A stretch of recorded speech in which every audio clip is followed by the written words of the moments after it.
All right, we are live. It's a little bit dark on the Facebook end, but we're live on Facebook and YouTube. And I actually set it up right this time. Ew. So I get to share my screen and hopefully that doesn't mess up. So greetings and welcome back once again. This is Amelia Israel. Uh, Hope you had or are having a blessed Shabbat. The sun is down on this side. And I wanted to, Martha, welcome to the discussion. I wanted to follow up with last week's discussion. Tomorrow I'm going to be running around and I'm probably going to be tired when I get back because we have an event to do and I'm going to be cooking from early. So I said, you know what? Sister Angel, welcome to the discussion. Let me go ahead and do it today, tonight, while I have the time. Because I did say I was coming back. And so last week, I just want to recap. You can also, like I said, catch us on the YouTube side as well as subscribe to the YouTube as well. Thank you for sharing, Sister Angel, and definitely share this video. Again, Levy, welcome to the discussion. Feedback and all of that is beautiful, excellent. If you have any feedback from last week's discussion, if you were thinking about it, if you would like to share, respectfully, of course, feel free to put it in the box. So last week, just to recap, we spoke about, before I get to this, so last week we spoke about original sin. It's all in the text. We spoke about um, the 10th commandment being covetousness, being what is, Tanita, welcome to the discussion. Covetousness is what, or what was delightful to the eyes is what was illustrated for us to understand. Gianni, welcome to the discussion.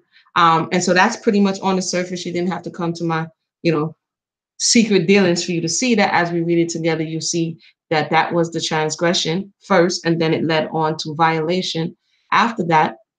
So we examine how coveting comes into the consciousness through our senses. It comes in through our senses, our eyes. In Kawhi or Eve's particular case, it came in at first through her ears. Shout out to my aunt who's in the house. It came through her ears at first because she gave ear to the Nakash, or gave ear to the serpent, and the serpent began to speak to her.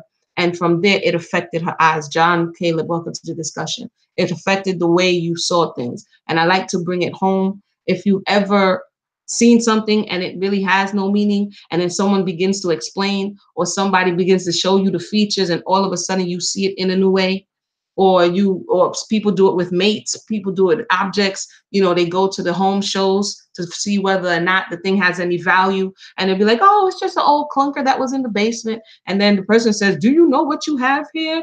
This is a 1972 edition. Zabak, welcome to the discussion. London, welcome to the discussion. All of a sudden, when they show you the value of it, is, what's up, brother Zabak, long time. Then all of a sudden now you in your mind, you see it differently through your eyes. And that's kind of what happened in Eve's case, is that she gave ear to the Nakash, to the serpent, and then he began to implant certain different thoughts in the mind, and we see that she saw it differently and ultimately partook. So that was review from last week. If you didn't see last week, go ahead and check it out. Any questions or comments or information you'd like to share, feel free to do so. Miyako, welcome to the conversation. And today we're going to revisit the her desire, but really we're going to look at the tree of knowledge and good and evil, because the tree of knowledge and good and evil is what she desired, but there was an end. So the tree of knowledge of good and evil was the means to the end. And in her mind, she rationalized that it would make her wise. So we're going to discuss the conditions of Adam and Eve were created in, their jobs, and possible reasons behind. Melisha, welcome to the conversation. Why the creator made the tree. I don't just like to, I sit back for a long time. Let me just say that. I have sat back for a very long time. And I listen to commentaries on what people say and where people's mindsets are when they're reading the text, when they're sharing the text, because more often than not, if we don't come to this, whatever the discussion is, kind of with a balanced perspective, and that's difficult, what we tend to do is skew the story, bend the story, shift the story to what we want the story to say. And Sister Angel, thank you for joining us. I see that happen a lot. And I'm not just talking about melanated. I listen to, different people who say, hey, come, I have an understanding on this. And some of the stuff is laughable. I'm not even going to front. I'm like, what in the world? Where did you get that from? But we reason from the information that we have access to, right? or from what's in our mind. Nathaniel, welcome to the discussion. And so that's kind of what some of the stuff that's coming up with. So hopefully, Obadia, welcome to the discussion. I'm going to share some things that make you go home, as well as you like to know, I like feedback and discourse. So feel free to share your thoughts, and then we can build. Okay. So forbidden, question mark, exclamation point. Forbidden, forbidden, forbidden. Revisiting the tree of knowledge of good and evil. That was recap of last week. So her desire, there's two words in Hebrew, well, there's more than one word in Hebrew for wise. And I went back and looked. Wisdom is hakma, right? But the word there is shekel. She wanted to be wise, meaning English translating circumspect and intelligent, as opposed to hakma, which is wisdom. She wanted to be circumspect and intelligent. And we see that in today's day and age, where they say, go to school so that you can gain knowledge, so that you can be intelligent and you can know how to, navigate these waters, right? Her means of obtaining this was to transgress the commandment notated in Genesis 22:17. In short, what did she trade? I'll just ask you in the beginning, what did she trade? What did she trade? She wanted to be wise, shekel. What did she trade for that wisdom or that wiseness? I guess in this case would be wiseness, which sounds funny, but what was she willing to give up?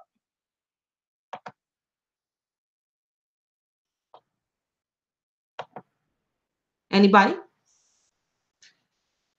Well, she was willing to give up eternal life, or access to the tree of life. Access to the tree of life. That's what she gave up. It was the tree of knowledge of good and evil. Because some people like to say the tree of good and evil. It's the tree of knowledge of good and evil. And the tree of lives, or Eitz Chaim. And she gave up. Ultimately, it didn't really play out the how. The command is, don't touch this, and the day you touch of it, you shall surely die. But the how in the text wasn't really detailed for us. So what we have to rely on is, she didn't really know how this was going to go down. So there's a lot of question marks in the air. Okay. We're going to revisit the exchange with the serpent another time, because that's a whole different discourse right there, the exchange with the serpent. We're going to stay right now for the sake of this discussion with the tree of knowledge of good and evil. So good is, and if you wanted to see the presentation, I don't see anybody over the YouTube side right now, but I would share it over on the YouTube side. But in the meantime, I'm just going to speak. Good is function. Devon, welcome to the discussion. Tov in Hebrew, sometimes we think good and we think, wee, pixie dust and all of this stuff like this. But as we know, Hebrew is a very functional language. So good in Hebrew is functional, something that is functional. You ever been to the mechanic and the car is not working properly? And so you go to the mechanic, and that means it's not good. And when you go to the mechanic, or you go to the doctor, you go to wherever you go, and they tinker tanker and they fix it, right? What do you say? Man, yeah, this is what? Good. What are you saying? The car is functional now. It can work now. We can ride now. We can roll now. It is good. That is one of the aspects of what it means for something to be good. Pleasing, joyful, beneficial, good. Okay. So there's a tree in the thought process. Some may say metaphysical, and you can go all into the spiritual, but for the sake of everyone who's having the discussion, let's just keep it on the surface. There's a tree that bears both fruits, function and dysfunction, because bad is going to be ra, or dysfunction, right? It can take on the connotation of evil, but what does that mean? Displeasing. What does that mean, right? So we have function and we have dysfunction. Let me know if you agree this far. Evil at the very core is something that is dysfunctional. When you know that something, and I'm not going to get ahead of myself, but Howard, welcome to the discussion. Function and dysfunction, good, evil. We have a tree that's able to bear these both components. And this is the one thing that was off limits. And people would say, well, why did the creator put it in the garden if he knew he was going to touch it? That's where we're going to go today. Why was it there? Did it need to be there? And what's going on? Okay, so we went through that. I'm trying to keep it as simple as possible here. All right, we went through dysfunction. And what was the condition of the earth in the beginning? So this is going to take a little reading. The condition of the earth in the beginning. I think I skipped the slide. So that I don't jump all over the place, because for those who watch know when a thought come, I'll be like, so I have to actually write it down so that I can stay informed here. Okay, Genesis 1:1, better sheet. It says, in the beginning, the Most High created the heavens and the earth. By the time you get to verse 2, it says, it's giving you the condition of the earth. So when I ask the question, what was the condition of the earth? The condition of the earth was without form and void. Now, for those who are watching, let me know if something is without form and void, right off the bat, what would your thoughts be? Is that good or not good? Feel free to answer. Is it good or not good? Without form and void. I'll read the whole verse while I'm waiting for you guys. It says, the earth was out without form and void, and the darkness was upon the face of the deep, and the Spirit of the Most High moved upon the face of the waters. That's Genesis 1 and 2. It's telling you the condition of the earth. Anybody? Alicia, you're welcome to the conversation. Without form and void. So what was the condition of the earth in the beginning? The very first chapter in Genesis. Anyone? Feel free to let me know. Come on, y'all. I know y'all know what the condition of the earth was. I'll give you some definition. No function, non-functional. Thank you, Sister Angel. So with the condition, without form, the first word was tohu, a tav, a hey, and a wav. And it means to lie waste, desolation. Jaman, thank you. It was not good. It means desolation. Devan, not good. Desert, figuratively a worthless thing, confusion, empty place, without form, nothing, thing of naught, vain, vanity, waste, wilderness. So when it says without form, that Hebrew word is tohum, and that is the definition of it. So everyone here is correct. It was non-functional, meaning it was bad. Okay. The next word, and void, is bohu.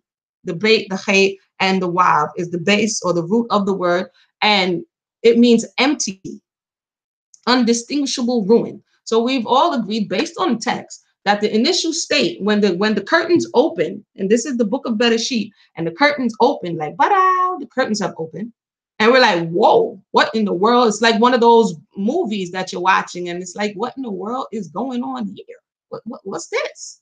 Okay, and verse 2 enters the spirit of Elohim. It says there that is hovering over the face of the deep, vibrating over the face of the deep, like, okay, I'm about to put this in order. Because what comes chaos, they say, order comes out of chaos. So in this situation, we see order is about to come out of this situation. Okay. No hooky spooky stuff. Okay. Calvin, welcome to the discussion. We see it all the time. We see Fix My Life. We see hoarders. We see designer specials. We see a mess in someone's place or living room, and they bring in a specialist, and the specialist is supposed to bring order out of chaos. And when we see the order, we're like, oh, whoa, look at what they did. They brought it from, we see fix the house, flipper, fix the house, whatever, and it's all janky and jacked and, termite and wood, and roof is on the ground, and the person comes in and the crew comes in, and some music happens, and then woo, everything's on, right? The earth is in a condition. It says, so it's order versus chaos. So we have duality at this point. Well, we don't have duality yet, so let me not go ahead of myself. I'll continue. We already established the condition of dysfunctional. So after that point, we have this. Genesis 3, 1 and 3. And the Most High said, let there be light. And there was light. And the Creator saw that the light, it was good. And the Most High divided light from the darkness. The first verse, 1 and 2, does not expressly say bad. It describes the conditions that lets us know that this is not good. From which point, the first time we see the word good appear is in the 4th verse. An action was done, and then it becomes good. That means we start to see function. The light is divided from the darkness. We begin to see function. We begin to see function at this point, right? It's becoming functional. Stuff is beginning to work, but it's still a bit of a mess. So once again, that's important to note that this is the first appearance of the term good. And we also see duality. We see darkness and we see light. This is in the very beginning. Once it's divided from the darkness, we see this duality, and then we see each one of them having a specific function and a specific order. This is important.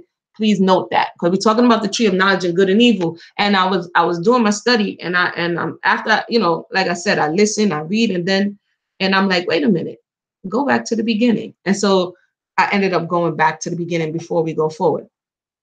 As we go forward, it was good. It says it was good again. Genesis 1 and 4. And the Most High saw the light that it was good and divided light from the darkness. That was one, and it was good. And the Most High called the dry land earth, and the gathering together of the waters called he seas. This is Genesis, Bereshit 1 and 10. And saw that it was what? Good. That's another good, right? So now out of all of this chaos, things are beginning to be put in order. 1 and 12. And the earth brought forth grass, herb yielding seed after his kind, and the tree yielding fruit, whose seed was in itself after his kind. And the Most High saw that it was good. You got another good. Things are getting in order. So this is the earth yielding seed, because it's not barren. Remember, the Tohum and the Bohum was barren wilderness. Nothing was happening. And once the separation began to happen, the earth came forth from the waters. The earth began to bear seed. It's coming in order. Genesis 1 and 18. The sun and the moon, basically the luminaries, to rule over the day and over the night, and to divide the light from the darkness, and that was good. So again, like I said, it's some interior designing going on, some decorating, some architecture, and things are being put in place, and all of those things are being called good. Okay. 1 and 21, and the Creator created great whales and every living creature that moveth, with the water brought forth abundantly after their kind, and every winged fowl after his kind. And the Creator saw that it was good. So there goes another good. Shout out to my homeboy, long time. Our folks, welcome to the discussion. That was good. So how many goods do we have so far? Let's see if you guys are paying attention. How many goods do we have so far? Anybody? How many goods do we have so far? Aisha, welcome to the conversation. How many goods do we have so far? I'll keep reading. Y'all let me know how many goods we have. And the Creator made the beasts of the earth after his kind, cattle after their kind, everything that creepeth upon the earth after his kind. And once again, it was good. It's easy for you guys to, I gave the verses, go back and count the goods, because each good means that these things are being put in order in their proper place, in their proper time, in their proper season, and it's functioning. Now each thing is building upon one another. The day, the light, the luminaries, the earth, the seed time, the harvest, everything is beginning to build, and it's all functional. 1 and 31, and the Most High saw everything that he had made, and behold, it was very good. Keep in mind that we did not see the creation yet of man, although man was created within this process, but we didn't yet see it was good. But we're going to continue. But at when the Most High beheld on the evening and the morning, that was the sixth day, altogether it was good. And actually it was tov me'od. It was very good. Tim, welcome to the conversation. We're talking about the tree of the knowledge of good and evil.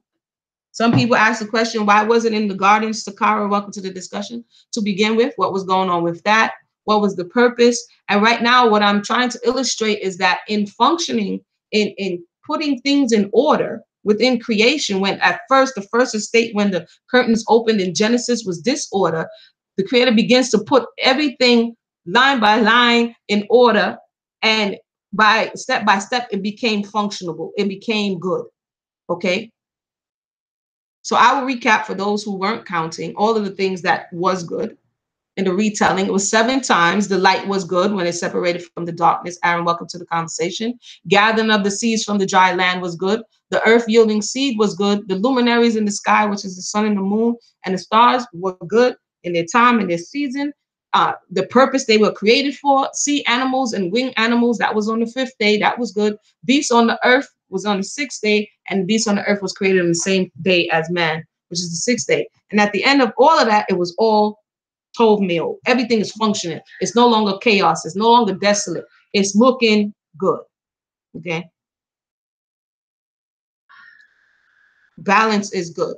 So this is what we're witnessing. We are witnessing duality. We're witnessing day and night. We're witnessing the principle of seed time and harvest. We're witnessing animals on the land and animals in the sea. We're witnessing all of these things because that's how the Creator put creation in balance. As the sister's saying, this is how things came to be functional. There was balance. Before that, it was chaos, and nothing could come from that. Okay. So up until this point, creation was being ordered with a counterbalance. In Adam's case, masculine and feminine energy were present in the one being. When you go back to Genesis 1, it says, male and female created he them. The masculine and feminine principle was in one being, in the being called Adam. mankind. Okay. The text reveals that this state of being was bad, and literally that's the Hebrew word for it, the bait and the dalet. It was bad. Bad is alone. It wasn't good. It says, as a result, the equation was balanced by forming a body for the feminine principle. So we're going to read Genesis 2:23. And Adam said this, when the Most High says it's not good, Kendra, welcome to the discussion, that man should be alone. The Creator goes on to make, actually, I should have put the verse up there. So let me get the verse, so that I don't ad-lib the verse here. How's everybody doing? Let me know your thoughts this far. It's important to note this duality. Why is this thing so small? Jeez, on bread.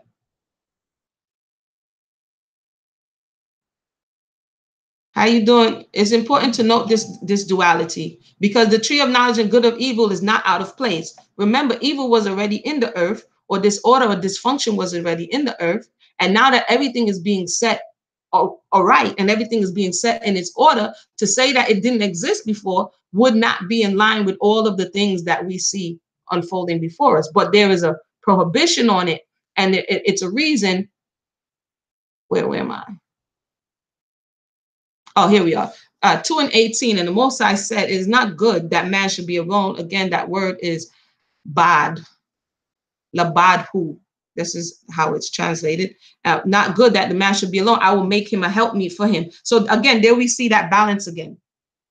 Adina, welcome to the discussion. We see that balance coming in, like day and night, like, dry land and wet seas. We see that with animals in the sea and animals in the air. We see that balance coming in. Looking at mankind is like, nah, you can't rock like that. You're going to need someone out against you to kind of balance what's going on there, to help you to do the job. And we're going to get to that job, because that job is very important. So the feminine principle is, the body is molded, is shaped, is made, and it says was presented to him, and he turns and says in 2:23, this is now bone of my bone and flesh of my flesh. Do you think Adam thought Kawah was good? He says she can be called woman because she was taken out of man. 24, therefore shall a man leave his father and his mother and shall cleave unto his wife, and they shall be one flesh. So was it good? YouTube signal is breaking up. Let me see what's going on over at the YouTube. Sorry about that. It looks clear over this side. I'm not sure why it's breaking up. I'm sorry about that. We're working on it. I got to share my screen one day at a time with the YouTube. One day at a time. I'm just trying to make sure I don't have to double work here. But we're gonna continue. Thank you for letting me know. So again, duality, it wasn't new. Duality is what actually helped, what the tool, the mechanism that the Creator used to set order in creation. Okay, the physical realm. I said it's important to note the prohibition of the tree of knowledge of good and evil comes right before the condition is said, or Adam's condition is said to be low tov, or not good. So in 2:16 or 17, I'm sorry, I'll read it. 2:15, the Most High took the man and put him in the garden to dress it and keep it. Mark that. He had a job. The man wasn't just created. Adam, humanity, had a job. To do what? To dress and keep the garden. Okay? To guard it, to protect it, and to keep it. And the Most High commanded the man, of every tree of the garden thou mayest eat. He gets one law. 17, but of the tree of the knowledge of good and evil you should not eat, for in the day that you eat thereof you shall surely die.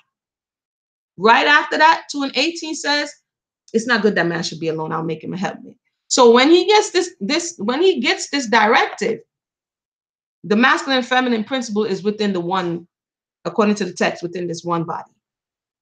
And he gets this directive. Now, when the man and the woman is separated, or the male and the female is separated, the term for the male is zakar, and the term for the female is nakeba. The zakar is called to remember. He is supposed to remember. The nakeva is a vessel. We're getting more into that at another time. But one of his express jobs as a male is to remember. So remember that, right? Not to say that the feminine principle is not supposed to remember, but his express job is to remember. So, okay, then we get the it's not good. Okay. So we do know that the information was relayed about the tree of knowledge, but by the way in which she relays this information brings something into question that's not into the text, but we just have to go, something in question. Why did she add that portion of do not touch it into the text? Was she told do not touch it directly from the creator? Did Adam tell her do not touch it? Or did she add do not touch it all by her onesie? That's the question, right? That's one of the many questions. So we went over what it meant to not be alone.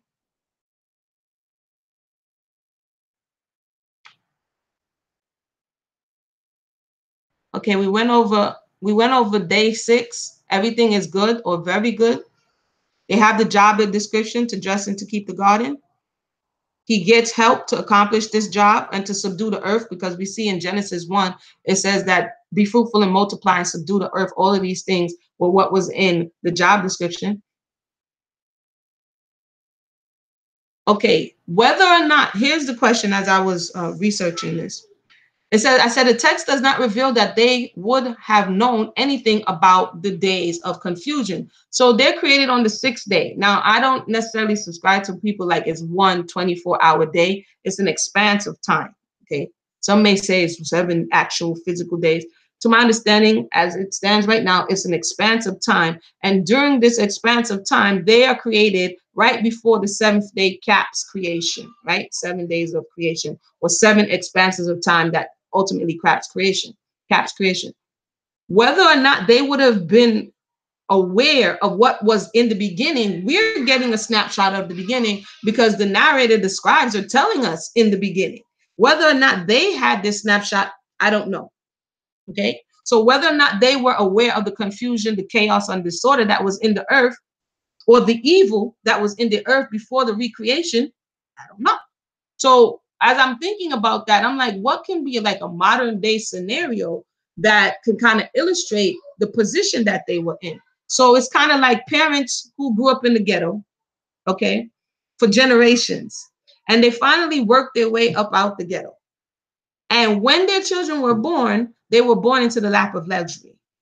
And those parents decided that they don't want their children to know what that was like. And you have many people who go, I don't want my child to have to go through that. I don't want my child to know what that was like. I'm going to give them everything I never had, all of this type of talk. So the children know nothing about the life past. Okay, just imagine. And ultimately they get to the point and the parent says, you know what? Here are the keys to the business. Multi-million dollar, billion-dollar empire business. Here are the keys with one condition, one prohibition. You're barred from ever going back to the ghetto. They don't know anything about the ghetto, really. The word sounds familiar, ghetto, just like evil. The question is, if you were never exposed to evil, how do you really know evil? This is why the question is, what did they know? Because if they're living in paradise and everything is set in order and everything is good, it's like you telling a child fire, and the child never saw fire, never experienced fire. It means nothing to them because there's nothing to attach to in the mind. That's just something to consider. So the prohibition of not going back to the ghetto in today's term is not the evil. The only evil that we had described for us was the condition of the earth. How it got that way, it doesn't say at this particular point. But we do know it was dysfunctional. Shout out to my sister Imani in the house. Right? So that was kind of, I'm reflecting on it. I'm like, okay, so did they really understand you shall surely die? If all you knew was life and all you knew was access to the tree of life, then what is death to a person who only knows life? It's like, what is poverty to a person who only knows riches? They don't know the other side. They don't know the evil. They don't know the lack. So it doesn't really mean anything, possibly, right? But the prohibition is still there.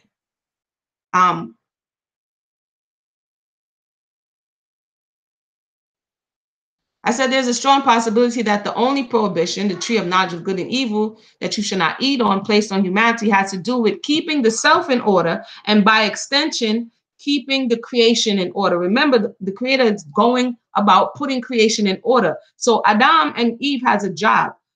When you go to a certain job, you don't need to know all of what the higher ups have access to, because that has nothing to do with your job, right? So one would have to say, this this information of, hey, do everything that's concerning you and your job, that I put you here, I formed you and gave you instruction to do. And this over here, you may see it, but it has nothing to do with you. It's like the vault at the bank. You know what I'm saying? Everybody doesn't have the key to the vault at the bank. That doesn't concern you if you're the security guard at the bank. You know what I'm saying? You're not gonna be like, oh, what's that vault number? You know what I mean? So I just kicked my water. You may not have access to certain information because you don't need it. So some people ask, well, why was it there? Because it was pertinent, because it illustrates and it's in line with all of what has come before, meaning the duality of creation. So to say that evil did not exist, we see the story starting off in dysfunction. But for the job that Adam and Eve or humanity was called to do, they did not need that information. They had all they needed because they had direct connection to the Creator, according to the narrative. Okay?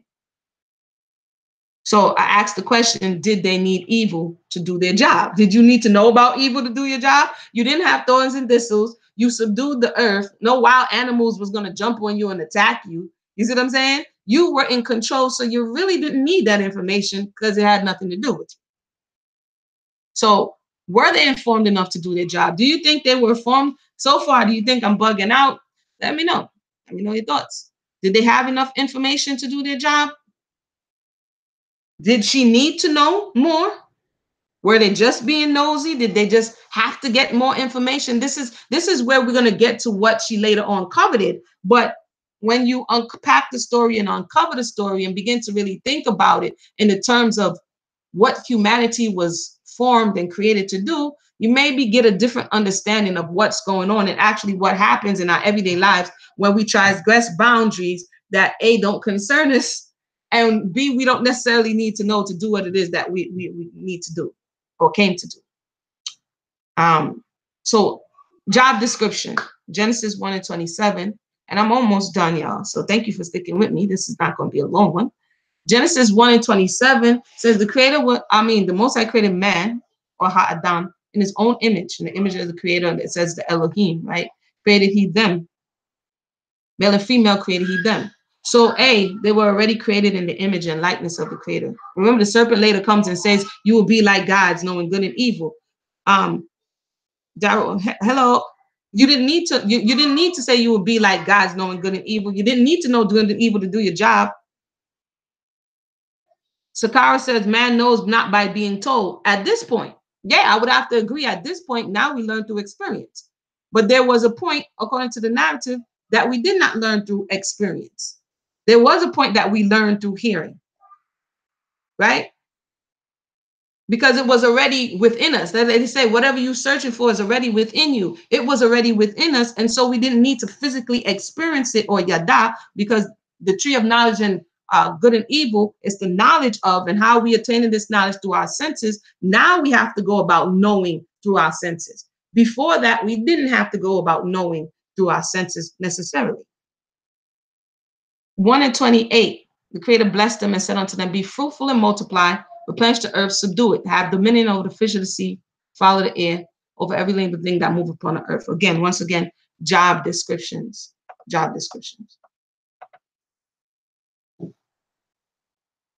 Adam doing his job, right? This is him doing his job. 2:19, out of the ground the Creator formed every beast of the field, every fowl of the air. He brought them on to Adam to see what he would call them. And whatever Adam called every living creature, that was his name. So he already had to have some level of wisdom to be an insight, to be able to look upon something and give it an appropriate name. Shamari, welcome to the discussion. And so he was doing this. He gave all the names of the cattle to the fowl of the air and beasts of the field. And then it goes on to say, but for Adam, there was not found a helpmate for him. I believe Adam knew, but I'm not sure Eve understood it fully. And that's the question. This is why some would say that she was beguiled, but he wasn't. Did he know? Again, if you don't, did he know? Did he believe? These are the questions. We already established image and likeness, job descriptions. So then if this is all the case, right, and I'm at the end here, the tree of knowledge of good and evil, that it had its place because everything else created around it had function and form, everything else that brought order had duality and polarity.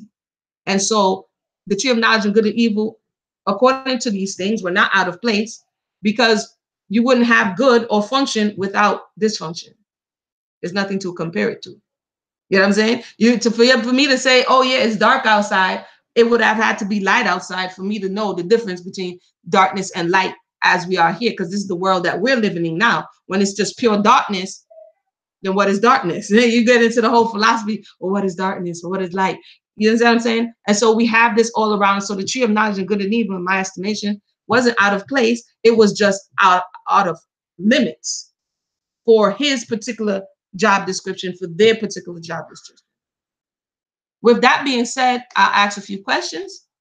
What then was the allure? Because we're quarterbacking right now. Monday night, we're looking back. And we're like, okay, but that's all we can do at this point, is to look back and see what we can learn from. Because the way in which the ego, the Nakash, beguiled Eve is the same way in which we get beguiled today. For instance, when you look into the music industry or you look into the entertainment industry, the same thing. It's not even like you don't know what it is, or you can't imagine someone being, violated, or you can't imagine someone being sucked dry. Or it's not even like you can say in 2018 you can't imagine it happen. You've seen it happen time and time and time again. But for some reason, it's still in the lore. For some reason, after seeing so many musicians robbed and stolen and, belittled and after seeing all of that, there's somebody somewhere right now saying, if perhaps that won't be me, I'll do better. What is that allure? What is that allure? Why do we still do that in 2018? After they have an excuse, we was the first, we didn't know no better. But we still go after things. We still do things. We still reach for things. We still desire things. We still covet things that don't fit necessarily with our job description, are actually a detraction, because that's what it did. When she chose a knowledge of good and evil, she sacrificed access to the tree of life. You see what I'm saying? And so when we go after things that are not meant for us and we are not necessarily designed for, because when we look at where humanity has taken this access of knowledge, which they say is power, right? Or ability, what have they done with it? They have an inclination towards evil, have corrupted it, have used it to exploit others, has used it to oppress others, have used it to enslave others. So could it be that in this vessel, the thought to say you shall be as gods, in this earthly vessel that we occupy, you are asking to have, that's why they say absolute power corrupts absolutely. The thought was you wanted to contain within this vessel something that was weightier and heavier than this vessel could actually contain and not destroy itself. You see what I'm saying? Because we have to understand that where the flesh is a vessel. And so ultimately, humanity begins and continues to destroy itself with what was introduced, because we didn't understand that that's not what we were necessarily created for. Did she forget she was already in the image and the likeness of the Creator? Question. The serpent promised her that we should be like gods, knowing good and evil. What would that mean to her? These are just questions I'm putting out there. Was she exposed to gods or Elohim in order to have something to compare it to? If somebody comes from a place that's never had TV, never have radio, and they can sing like a bird in the sky, and you say to that person, you know what I'm saying, come with me, and I'm gonna make you like Whitney Houston. And they're like, Whitney Houston? Who's that? I'm gonna make you famous like Beyonce. And they're like, Beyonce? Who's that? So what would that mean to an individual who did not have access to or knowledge of the gods? Or because he said you should be like gods, knowing good and evil. What did that mean to her? Did she have a reference point is the question.